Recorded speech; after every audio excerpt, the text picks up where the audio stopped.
আজ 25শে বৈশাখ কবিগুরু রবীন্দ্রনাথ ঠাকুরের জন্মদিন। 1268 বঙ্গাব্দের এই দিনে কলকাতার জোড়াসাঁকোর ঠাকুর পরিবারে পিতা মহর্ষি দেবেন্দ্রনাথ ঠাকুর ও মাতা সারদা দেবীর কোল আলো করে এসেছিলেন রবীন্দ্রনাথ ঠাকুর।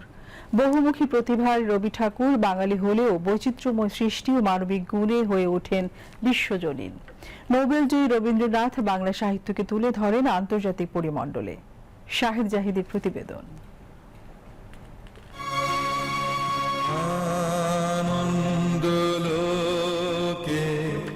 তার সৃষ্টিকর্মে এমনই জাদুময়তা, মন খারাপ হলে অবচেতনেই যেন গেয়ে উঠতে হয় রবীন্দ্রসঙ্গীত, আবার খুশিতেও যে তারই গান।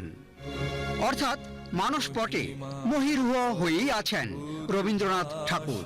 কেবল একটি জাতিগোষ্ঠী নয়, গোটা জনপদের মানুষকেই তো তিনি মুগ্ধ রেখেছেন লেখনী, গান, কবিতা, দর্শনে।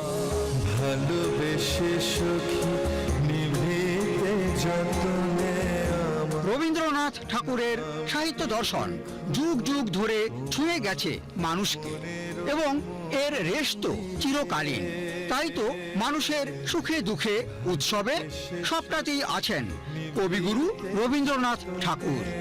রবীন্দ্রনাথের চিন্তার মধ্যে অনেক ধরন আমরা দেখতে পাবো বা বৈচিত্র্য আমরা দেখতে পাবো। তার মধ্যে যে এমন কিছু চিন্তার ঘনিষ্ঠতা আমরা দেখতে পাই, যাকে আমরা বলছি যে বিশ্ব মানবতার প্রতীক হয়ে উঠেছেন রবীন্দ্রনাথ, এবং তার মধ্যে সেই দর্শনটা কাজ করেছে।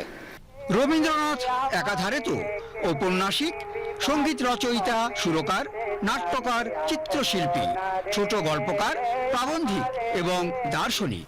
তার শিল্পকর্মর ভেতরে যে তার দর্শনটা, তার যে চিন্তা চেতনা, মানবতা, শান্তি, বিশ্বপ্রেম, এইসব বিষয় আসলে মূল প্রতিপাদ্য বিষয়।